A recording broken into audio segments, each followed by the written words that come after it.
Riddle me this, gamers. What do Pokemon Legends ZA, Disney Illusion Island, and the Mortal Kombat Legacy Collection all have in common? They're among the games that I have been playing, have a desire to play, and will be talking about in this month's gaming vlog. Apart from the digital stuff that needs to be hired on early access, I'm mostly going to be focusing on what I'm going to be playing and have been playing lately, as opposed even things we're wanting to talk about in previous vlogs but haven't been able to. Save my energy against the corporate side of things aims for or when I finally do my video on how Microsoft and Xbox have lost the plot functionally as a personal level. So, as we're opening this nice little booster here, I thought I would start, of course, with the Switch front. So, I don't have much to add to the Animal Crossing in New Horizons update. Plan for the base Switch 2. I am waiting for it to come out before I pass judgment on it. But as someone who has doubles of Holographic Koraidon, Charizard, Eevee, and Hatenna to add to the collection, I can say that at this past weekend, after her just over 2 weeks of owning the game and 73.5 hours of playing it, I have cleared the main quest in Pokemon Legends ZA, and I'm not going to spoil too much about the reveals in the end of the story or the final boss. That can wait for my full review of the game in 2026 as part of the 30th anniversary of the whole franchise. Nice, and what I have planned for that. Up to and including the Mega Dimension expansion, I'm still waiting for a date on that before I opt into it.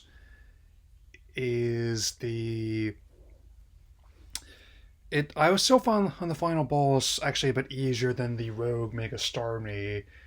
I really was not lying or joking when I posted that GIF that I was expecting it to be like a 20-minute adventure, and it took 7 hours of grinding and as well as save backup restarts. But on the whole, it is a good game. I stand by what I've said about it previously and will continue to do so. I'm glad I'm not the only one who will tell right away that Detractor Video was a phony either, or that I am definitely did my best to not even look at the ones who are posing, like how my next objectives are, of course, training for the next round of competitive play starting this week. I also got preemptively renewed my online subscription for that. I'm glad that they don't reset your ranks like they used to. So I'm likely already going to be qualified for a Delphox Megastone but still, my main objectives in the post game are going to be completing the Pokedex, the research tasks. I don't mind those so much as others because doing the research for each entry was one of my favorite parts of Legends of Arceus. It made me feel like everybody's like a bunch of Pokemon researchers to do a trainer, and also he also the many side quests, which on top of recalling a lot of things you did in the earlier games are gleefully absurd, and I love it. I will say a definitively about the story is like in terms of like really putting more into characterization and darker elements. I won't specify who, but we definitely see a lot of things like property damage, it's corporate skullduggery, and hints of people dying. So it's more or less the kind of story that I wanted Horizons to be, and I'll definitely be talking about that next year as well. I've also beaten the main story for Disney Illusion Island, and yes, even though the trial of the entire game is going to be done tomorrow evening, I would definitely be willing to pick up the whole game, especially as I am working on finding in Scrooge's missing diamond in the mines. And one piece of advice I can give is like upgrade the shovel reward vouchers and especially the pocket watch that has your time limit as soon as you can. You'll need them. Um, Especially if you want to get that last token card. And Splatoon 3, I definitely don't mind that this time was Team Zombie that did the Encore Splatterween. I mean, as someone who won the initial one as Team Ghost, so basically was just defending my title this time, I'm just gonna let them have it. I mean, in their own ways, is they're all spooky and fun. I would definitely be open to hearing more about the Raiders spin off on Switch 2 in the near future. And if I had to guess, as I would not expect to see a full fourth main game until later in the console's life cycle, or that it'd be more likely that we'll get a DX version of the original game, um, or at the very least some weapons and gear here from the first couple games that haven't quite made it over the third game yet instead. So there's that. Now, on to the PlayStation front. On my PS4, I am still very much adamant about getting a PS5 before the year is out. I mean, found they were out of the ones I was looking for the God of War Ragnarok bundle, but I did find one for Astrobots, which I've definitely heard very good things about. I mean, actually, it's on sale. I mean, when I first heard about it, I mean, like a collectathon platformer, in the vein of ones of the brand and generations past, sold. I mean, definitely, he was more people who want interested in a cute little robot that rescues other cute little robots, a series of platforming challenges, as opposed to yet another other live service hero shooter. I mean, basically, as I'm discovering, you gotta if you must get into like the whole live service market, you need to offer something that would make audiences take a second look. I mean, I don't play Arc Raiders because I don't really have a system that can run it, but I'm not gonna hold it against people that are. Even though others were skeptical about the game initially, seemed to be saying like, "Hey, such isn't bad." But apart from that, I'm still keeping up in the Star Wars Battlefront Classic Collection. I even went back and platinumed the Dice version second game once I finally found out what I just need to clear, and also, oh, apparently you don't just have to who do like the quick 3 round burst of the barrage. You can actually fire each shot individually, which makes it easier when you're trying to take out the 5 enemies on screen. And I will say the whole story, especially with its focus on the dystopian aspect of the franchise, kind of hits definitely after Andor. I'll admit that as well.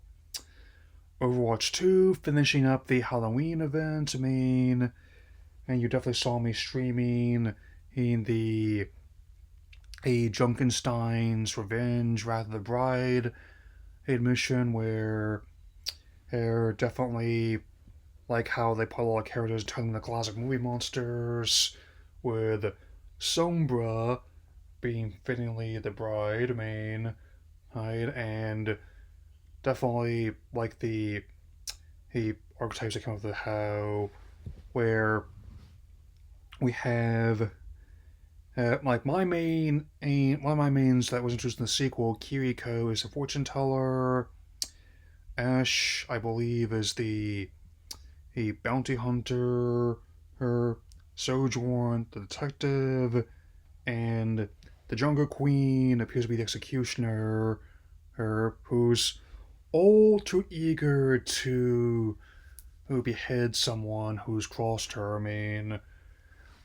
mean that was definitely the main thing that's in that Concord was missing character, and I also immediately spewed like the bio who's immediately he on the grounds that my favorite character Tracer, her lifestyle was a deterrent for her to be arguably the first game or whole franchise's mascot, and like her dual wielding persona. But again, you definitely helps when you have distinctive appearances. Like again, like Reaper's another one I tend to have my rotation, and he, in name and design, is Angel of Death, magicking new weapons, must cloak as opposed to conventional opposed to reload. And yes, I am still looking forward to playing Tomb Raider Anniversary when it finally debuts this month. I'm still not entirely sure why I got it from last month. Maybe it was just they revealed it too early. I don't know for certain.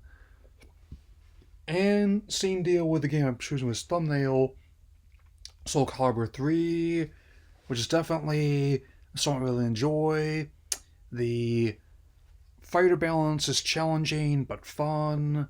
I especially like how flexible the Creator Soul system is how recreating in your favorite characters and even real personae is surprisingly easy.